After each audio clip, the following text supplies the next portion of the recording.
This is Lorii Abela from Matchmaker Secrets. I am your Asian matchmaker and soulmate expert. And tonight, we are so excited because we've always been wondering how it is for people who are dating somebody who's overseas.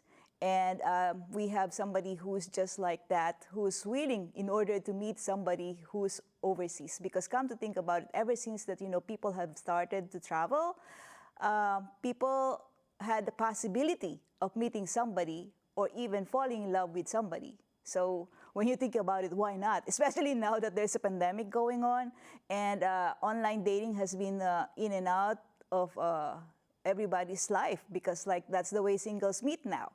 And so our guest tonight is Michael Fox. He's an experienced consultant considered an expert in ecotourism. He first visited the Philippines on behalf of the United Nations in 2014 and gave a speech at the second worldwide conference for ecotourism put on by the United Nations.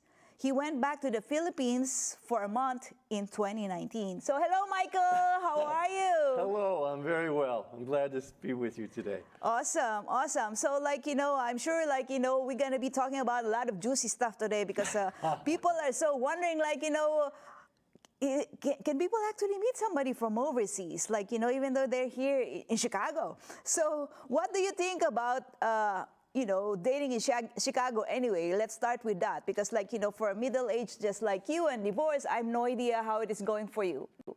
I'm only 29. All right. Chicago is a wonderful city. So many wonderful people. For dating, it hasn't worked out for me the way I want. And well, we'll talk about the Philippines a little later because I found myself much happier in the Philippines when I was there for these visits than Chicago. And Chicago is a great city, don't get me wrong, and I have a wonderful life here. And perhaps it'd be nice to have a partner who's Asian. Awesome, awesome. So I know you are a globetrotter, and have you dated women of different ethnic background or nationalities because you have been all over the world? I set up a tourism training facility on Phu Quoc Island, which is Vietnam. So I was going back and forth several times. And there's a woman we hired to run the school. And she and I sort of got together. So we took a trip together through China. And yeah, so I have dated someone from Asia. Okay, all right. So what you call that, Fukuoka is a nice city. I have a friend who lives over there. So what do you think about the Japanese women? Japanese woman? I haven't been out with a Japanese woman. But this is a woman from Vietnam who I was out with. Vietnam. Okay, I was thinking like you said Fukuoka. Okay. No, Phu Quoc Island. Oh, Phu Quoc. Oh my God, my mistake. It's an island just below the mainland of Vietnam. Yeah. Okay, I got that. Okay, so why did you decide to look into the Philippines for love?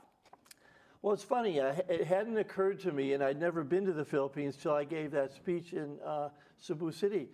And I was hired by a consulting firm to go look at some of the islands and evaluate what kind of tourism attractions that USAID could invest in to support the Philippines. So once I started traveling around, I just saw how spectacularly beautiful it is. And I think it's a big hidden secret from Americans, because most Americans friends I know who go to Asia, they'll talk about Japan or Thailand or Hong Kong. Almost no one that I know has gone to the Philippines.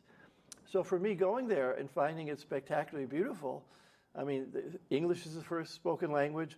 They don't hate Americans there like many other nearby neighbors. And I don't know, I just felt the culture really suited me. It's like people are family-oriented, but there's a real caring about others. And you were talking about the United States. The United States, people are hungry and are trying to get over in life and do this. It's like a never-ending battle to get somewhere. And over there, I don't feel that at all.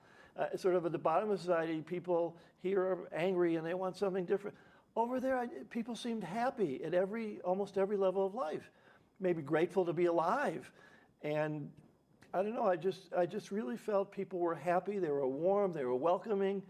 Food was wonderful, and of course, I'm a scuba diver. Amazing scuba diving in the Philippines, maybe best in the world, I'd say. So I just thought, this is spectacular, I have to go back. So that's why I went back this past, well, it was just before COVID. And again, it was wonderful. I went to many different islands I could tell you about, but it was just a wonderful, wonderful experience. And I guess I'm just left with the feeling that the Philippines somehow has some magic to it. And the people from the Philippines, there's just a depth to them and a character and a real caring sense. And I don't quite sense that here. Okay. With Chicagoans. Yeah, lucky you were able to travel before the pandemic, because like right now, like, you know, it's closed now. Like, you know, you cannot be going there as a visitor, and then like you have to wear a mask and then a face shield on top of that. And so like you will be quarantined for 10 days. And besides that, like, you know, you are quarantined in a hotel that you have to pay, that, you know, that's a government project. So like they want to make sure you're monitored, whatever you do. So even me, I cannot go home. I cannot go home because like that's the situation. My husband said like, oh my God, my whole vacation is going to be eaten up. So anyway, lucky you were able to see the Philippines before this pandemic came about. So why do you think, you know, Filipinos are different? What makes them different? Well, partly it's the family. I mean, you know you're Filipino, but somehow people are more together and people are almost responsible for one another. I mean, I can't imagine someone not really succeeding in life, because if you're not succeeding, there's a cousin or an uncle or a sister or an aunt or someone in your extended family who's going to care about you and try to make a difference. We're not like that over here in the United States. So that feeling of inclusion was really wonderful. And I just got a sense that whereas women here are always trying to do more, women seem to be pretty content there and content to be women, which is nice, not trying to be other than who they are. So there's just some wonderful qualities of the women I was meeting there, and I had a wonderful experience being there. So my hunch, and I don't know, is to try to create a relationship. Partly because I think I'd love to live in the Philippines. What a great place to live. So many great things about the Philippines. But I also was thinking about doing a business where I would maybe be sending American tourists to the Philippines. And COVID, of course, makes that very difficult. But that was my sort of next step, was how can I do something with this country I'm starting to love, which is the Philippines. I was in Palawan, which is spectacular. And it just, certain corners of the Philippines, I just think of the most beautiful parts of the world, and very few people go there. Yeah, and so I was just wondering, what do they think about you? Like, you know, because you're an American, a lot of Filipinos, you know, like light-colored skin. So how do you feel when you're there? When I was a lot younger, sort of college days, post-college, I remember women kind of checking me out. When you were there? But no, here. But as I got older, it didn't happen quite so much over here. But over there, I noticed women noticing me, which was kind of nice.